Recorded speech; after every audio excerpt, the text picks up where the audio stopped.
Jackson, whenever you stand by. Jackson, whenever you're ready. All right, we will go ahead and get started here. We'd like to welcome Brooks Koepka into the interview room at the Palmetto Championship at Congaree. Brooks, quickly, if you could just let us know your impressions of the golf course, what you've seen thus far. Yeah, obviously, it's kind of unfortunate, the rain the last, Monday, I guess, and then a few days before, so it's playing a little softer than what they would have liked or where they had the golf course, but it's in great shape. It's a fun golf course to play. Everyone's kind of playing it for the first time, so trying to figure it out. And you miss the greens around here, you could end up 40, 50 yards away from the hole with an interesting chip. It'll be a fun golf course to play. Hopefully it just cools off a little bit because it is steamy. And before we open it up to questions from media that we have on the line, if you could update us on your health, specifically your knee. We last saw you with a T2 at the PGA Championship. Yeah, obviously played well there. Knee feels great. It feels probably better than ever. Doing kind of a quad stretch, my foot can kind of touch my butt for the first time. So the knee is months and months ahead of schedule. It feels really good. Just been able to do work, doing some Pilates, just started that, and I think a lot of this has really helped, and I know Dr. Elichosh is very pleased, Mark Wall, physio, everyone's very happy. All right, we'll go ahead and open it up to questions. We'll start with Cam Morford, PGAtour.com.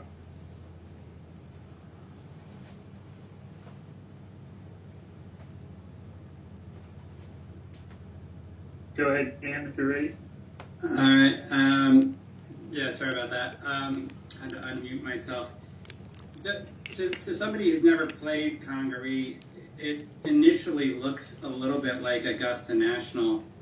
You obviously have a pretty great record at Augusta National. Is it true that Congaree plays a little bit like Augusta, or is that not the case? I don't know. It's kind of hard to compare any place to Augusta, to be honest with you. But I don't see the similarities. I think this golf course is a lot different. It plays probably more linksy than Augusta. Maybe the similarities with the runoffs around the greens, the green complexes, things like that. I think that would be where the similarities are. Off the tee, I think this place is a little more challenging off the tee with the bunkers, more tree lines, if you kind of cheat the corner here, you seem to be behind a tree. A lot more bunkers. It'll be interesting. I think if you put the ball in play or in the fairway off the tee, it's going to be, you're going to have a lot of good looks. And if you just put it, if you hit a lot of greens, you can make a lot of putts. These greens are really good, really smooth, good Bermuda, and it'll be interesting to see what the scoring is this week, because I don't think played 9 holes yesterday, and I don't really have an idea of what the score would take, but I guess you get a better idea maybe today, more of an idea. Okay, thank you. Next, we'll go to Luke Ferdinand, golf.com. Hey, Brooks. I have to ask about the Bryson stuff, because golf fans will too. I'm curious specifically if you're worried about this affecting the US Ryder Cup team, like being kind of an improvement and damaging team chemistry between guys. I don't see why it would. You don't see why two players on the team bickering with each other publicly would potentially cause an issue on the team again. I mean, there's only 8 guys that are playing. 4 guys are sitting, whatever. I mean, I play with one other guy. I don't understand. If let's say I don't play with Bryson, or Bryson doesn't play with me, he takes care of his match and I would take care of my match, and I don't know how that has any effect. What you do off the golf course doesn't have any effect on the golf course. Even in a Ryder Cup team setting, I have no idea. I'm asking, what is that like being on a team with a bunch of other guys? Is there a chemistry component there? Yeah, I mean, we're all around each other for 7 days, I think. So, players, caddies, the captains, assistant captains, Yeah, I mean, everyone's just kind of around each other, between dinners, all the different things that we got going. So, I mean, yeah, we're around each other. Awesome. Thanks, Brooks. Next question will go to Steve DeMaglio, USA Today. Well, Brooks, I'm just wondering, what is going on between you and Bryson? I don't know. How would you characterize it? How would I characterize it? I mean, I don't know where you want to start. I guess where do you want to start? That's, I guess, more my question. Is this a fun thing for you, or is there a little more to it? Or, some people see this. This is unusual for golf, and we're saying, what's going on with these things? Yeah, I mean, I think it's good for the game. I really do. I mean, the fact that golf's on pretty much every news outlet for, I don't know, about 2 weeks, pretty consistently, I think that's a good thing. It's growing the game. The younger generation. I get the traditionalists who, don't agree with it. I understand that. But I think to grow the game, you got to reach out to the younger generation. And I think, that's what I don't want to say that's what this is, but it's reaching out to a whole bunch of people. It's getting golf in front of people. And I mean, I think it's good for the game. Okay, thanks, Greg. Next, we'll go to Peter Iacobelli, AP. Hey, Brooks, you said your knee was feeling better from the PGA. What was the aftermath of that? Did you feel like they didn't handle things the right way at the end? Were you just kind of surprised at the whole surge of it? And I guess you appreciated the apology the next day. Yeah, I mean, it was interesting. I mean, when you're in the moment, you're just trying, from the middle, or I guess from the semi, I'm just thinking, okay, can I hold this out? Is there a way to hold this out, or at least, have a good look at birdie, where he's got to be able to two-putt that. And then before I even hit my second shot, people were in front of me. So we had to wait and stuff like that. And then once I hit the second shot, everyone had already gone in front of us. So we just had to walk through it.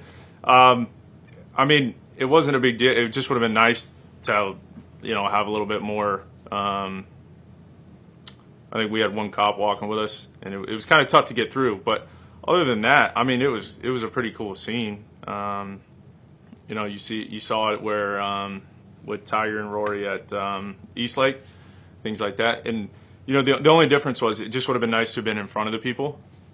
But other than that, I mean, it was pretty cool to be a part of and see in the atmosphere and have the fans. I mean, we haven't had fans for a year and a year, just over. So it's nice to have the fans back and have their support, and props to Phil. And I'm guessing too that the way you played at the PGA and you're pretty excited about your chances at the U.S. Open next week. Yeah, I'm playing good. I like the way everything's been going. My body's getting better and better every day. Feeling more comfortable, doing things on the golf course that maybe I couldn't do it, from Augusta to PGA. And it's just getting better and better every day. So I'm very pleased and like my chances. Thank you. Pat Perry, Sport Junkies. Hey, Brooks. Just wondering this week, is there anything that you're really focusing on as far as your game, leading up to Torrey that you just really need to work on or kind of get tight, before next week? The one thing why I think we're playing this week, I like playing before the U.S. Open. And I'm under-repped. This whole year I haven't played much. So I think the big thing is just getting reps under my belt. I felt like I played good at Kiwa. I like the way I played. Putted iffy. Didn't putt too well, but it's one of those things where I felt like maybe if I had a few more rounds, kind of going through the year. It was a little more comfortable. It might have been, I guess, maybe easier for me. So that's why, that's part of the reason why I wanted to play this week. I need to play. I haven't played enough out here to really feel like, hey, man, I've got this shot. I feel comfortable with everything we're working on, and now that the knee's not really an issue anymore, it's getting a lot freer and able to hit golf shots and read putts, get down there fully without bigger effort to get down to read it. I've seen a little bit on social media about a matchup with somebody Dave Portnoy at Barstool. Are you overlooking the Open at all? Worried about that matchup and what might happen if you lose? Nah, I won't lose. I got Portnoy in my back pocket. I'm good. Thanks, Brooks. Todd Berry, ESPN. Thanks, Brooks. I wanted to go back to the PGA thing. Can you tell us what it was that Bryson said or did in that moment that caused your reaction, which was obviously pretty telling? And secondly, were you upset that that got out? I mean, obviously it doesn't appear it was meant to. In the moment you had that, and then later on, are you not happy that it got out, or are you okay with it at this point? It doesn't bother me. I'm okay with anything I do.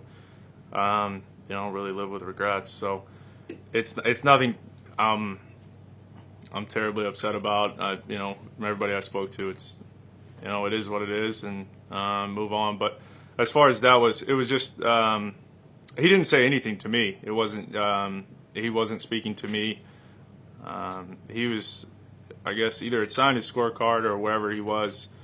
And I was just to the right of the media tent, where you go in, or I guess right in front of the microphones where you guys all were.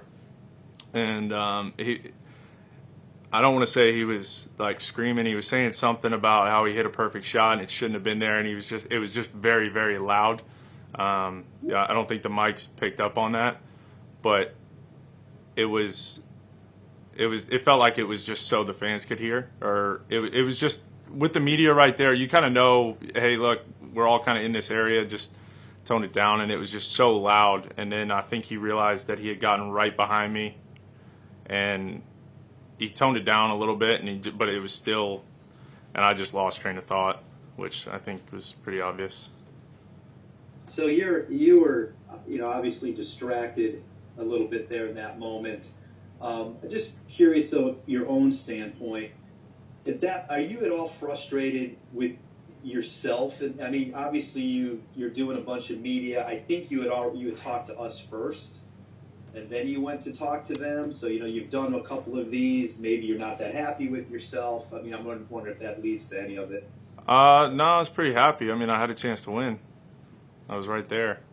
So I don't know what I would have been. I wasn't upset at all. Yeah, okay. I mean. You get done with the round, I'm just talking about it like, hey, look, I mean, if I have a bad ball striking day or bad putting day, it doesn't affect me. As you guys know, it's not like I turn down interviews. I don't turn down anything. I'm always happy to speak with you guys. So that doesn't affect, what I do on the golf course doesn't affect my happiness. I get that off the golf course.